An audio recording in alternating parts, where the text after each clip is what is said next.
Hey everyone, this is Cool Man with a video coming from you guys about 1% Qeej skills and 99% editing skills. Today we have our friend Jay here with us. He's gonna help play the Qeej. So say hello, Jay. Hi. Alright, so Jay's gonna play the Qeej for us. He's gonna start with the Qeej scale. There's no scale. Shoot, that is right. Qeej actually has these things called notes, and these notes in Hmong is called the. So why don't you play on the Qeej and start with the law.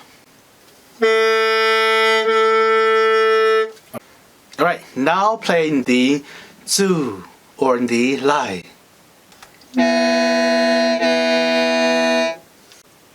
Alright, now play the sing.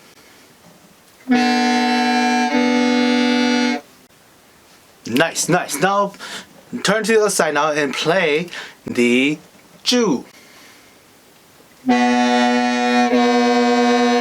Okay, perfect. Now playing the boo.